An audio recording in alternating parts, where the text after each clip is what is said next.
आपण जी आता माहिती दिली ठीक आहे, याच्यावरती पण याच्यावर पर्याय काय, व्यवस्था ह्या सुधारतील कशी, कशा सुधारता येईल याच्यावरती मार्ग काय असेल, आणि हे जे काही खर्च होतोय प्रसार माध्यमावरती याच्यावरही थोडंसं बोला. इकडे बघा, तुम्ही सुधारणाची भाषा अजिबात करू नका. कारण का, एक तर दूषित राजकारण झालं. अच्छा.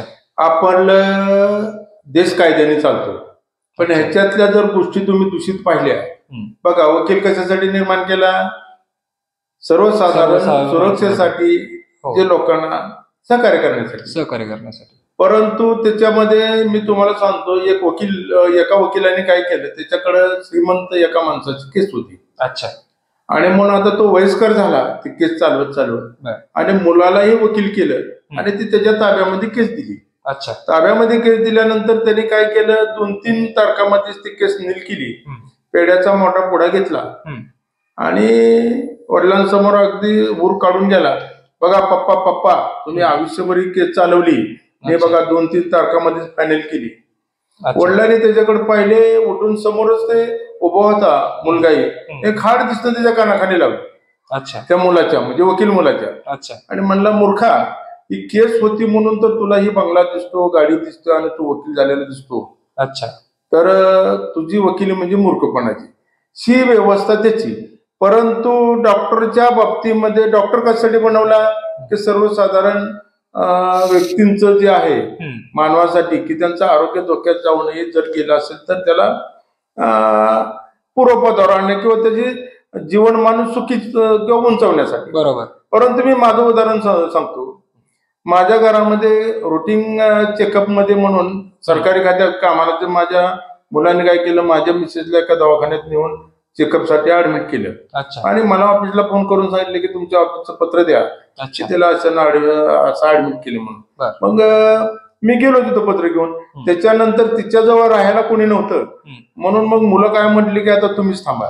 मग म्हणले की तुमचंही चेकअप करून घ्या. बरं म्हणलं, काय हरकत नाही. मी ऑफिसला कळवलं की म्हणलं बाबा मी बी अशा नसता इथं ऍडमिट होतोय, तर मला तुम्ही पत्र द्या. आता ते झालं, तिथं नाव त्यांनी यादीला घेतलं आणि घेतल्यानंतर वरती रूम वगैरे दिली दोघांना, नवरा बायकोना आम्हाला खाटेशी जरी खाट दिली. आणि मी तिथं पोहोचतो ना, तोपर्यंत सलाईनच्या बाटल्या, इंजेक्शन, गोळ्या तिथं आडवे. अरे म्हणलं, तुम्ही साधं माझ्याकडे अजून नजर टाकून सुद्धा पाहिलं नाही किंवा मला कोणतीही कसलीही तपासणी केली नाही, आणि डायरेक्ट सलाईन, गोळ्याने इंजेक्शन कशासाठी. म्हणजे हा जो मूर्खपणा आहे या व्यवस्थेत मधला.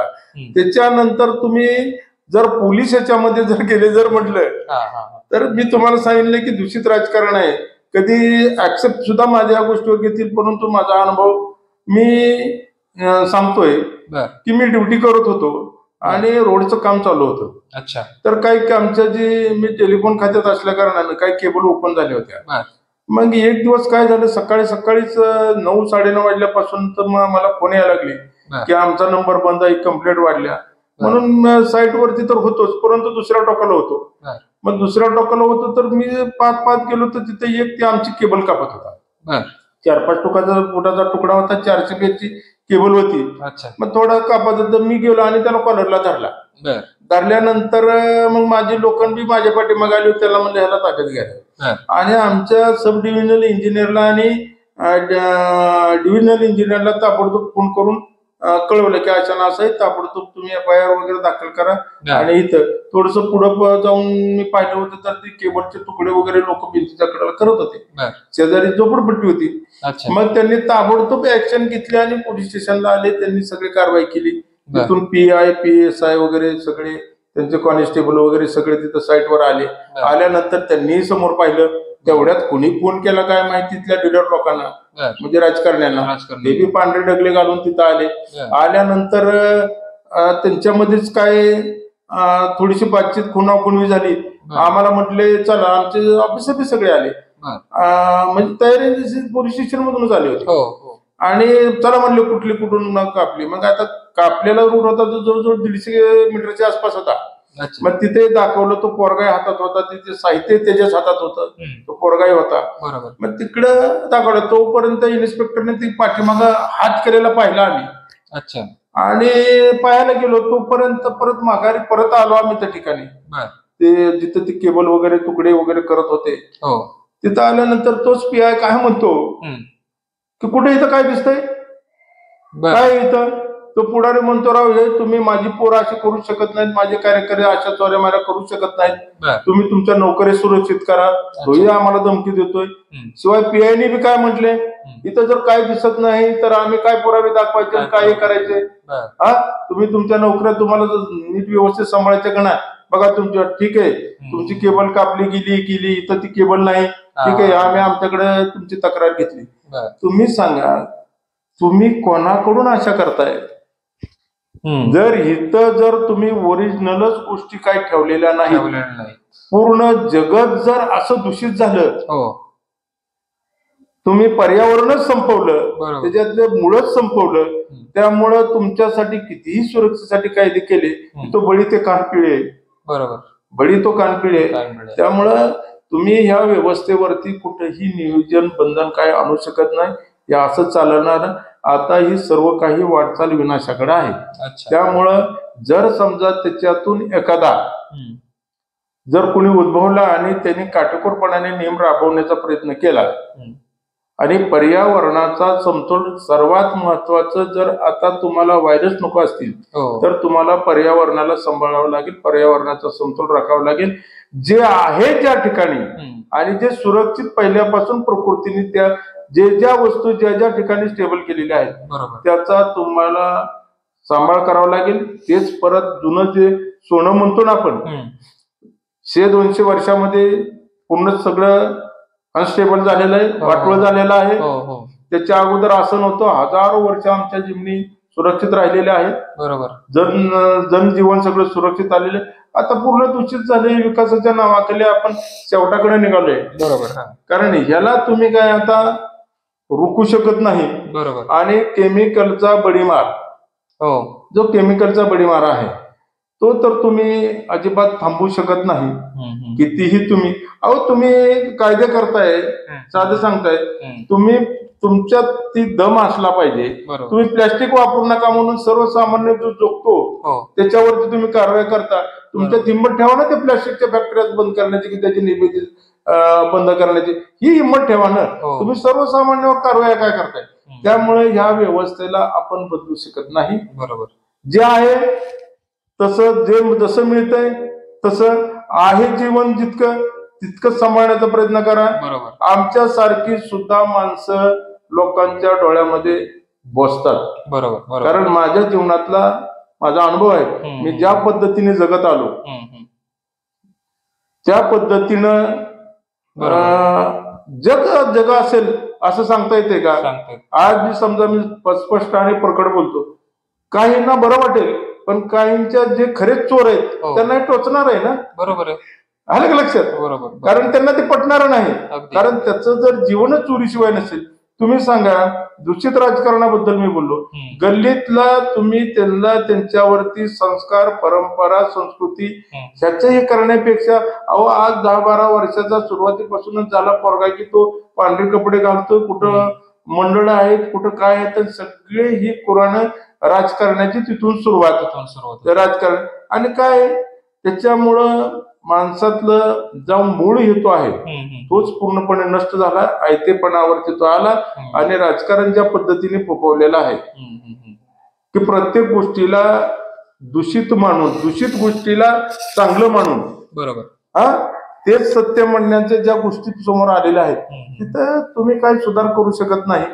आणि तसं कोणी करायला गेला तर सर्वसाधारण त्याच्यावरती काही ना काही आरोप प्रत्यारोप करून, साधी पोलीस स्टेशन तिथलं स्थानिक, मला अनुभव आहे, मी गेलो होतो, तिथला पीआय पहिला आमदाराला फोन करतो, कशाने असं केस आली, काय करायचं, घ्यायची का नाही, काय करायचं, घ्यायची का नाही. म्हणजे इथपर्यंत सगळ्या गोष्टी तर सर्वसामान्यासाठी काय नाही.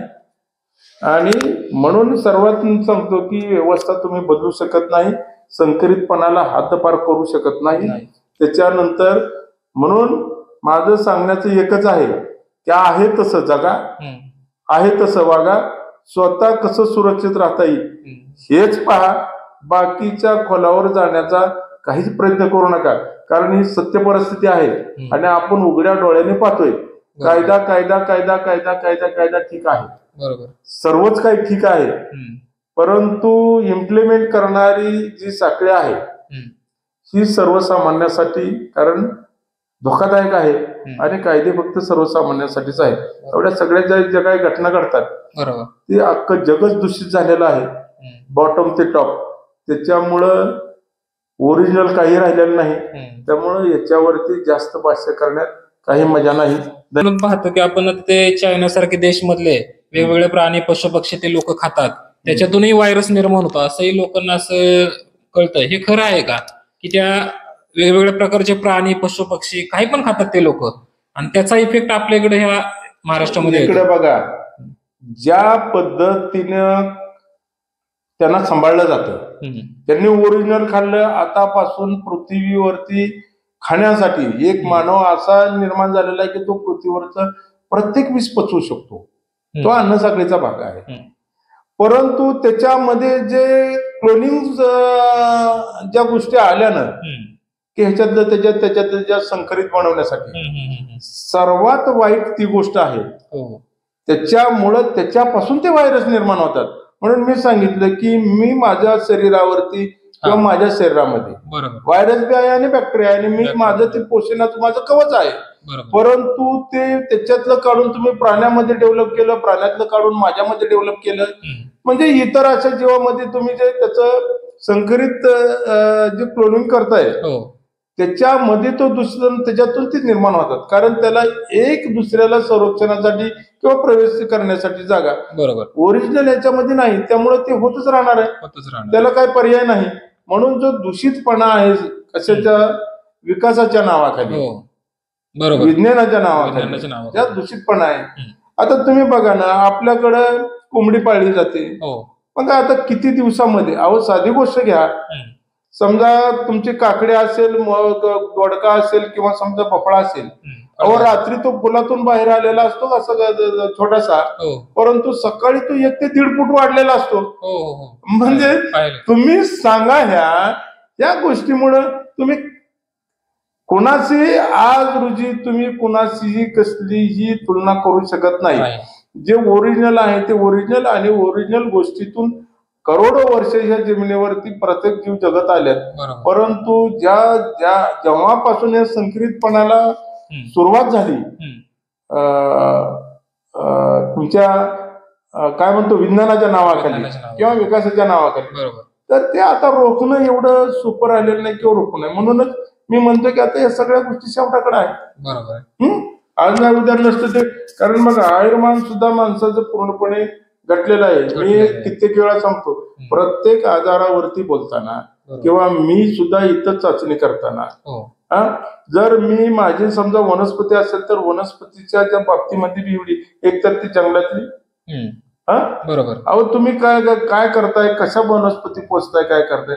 आज तुम्ही सांगा, जंगलात येणारं झाड असेल, त्या झाडाचं त्याच्या पालना पोषणासाठी बघा नैसर्गिकरित्या सर्व गोष्टी निसर्गातूनच मिळतात त्याला, म्हणजे ते तिथं वाढतंय आणि तुम्ही इथं केमिकलच्या साधे, अहो भाज्या तुम्ही बघा, हो भाज्या तुम्हाला शुद्ध खायला मिळते का विदाऊट केमिकलची? आज बऱ्याच सगळ्या गोष्टीमध्ये सगळा विपर्यास झालेला आहे.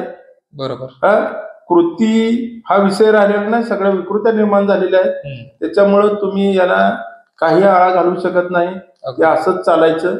म्हणून बॉटम ते टॉप सर्व काही दूषित केलेलं आहे. म्हणून पूर्ण पर्यावरणाचा ऱ्हास झालेला आहे, त्याचा असमतोल आहे.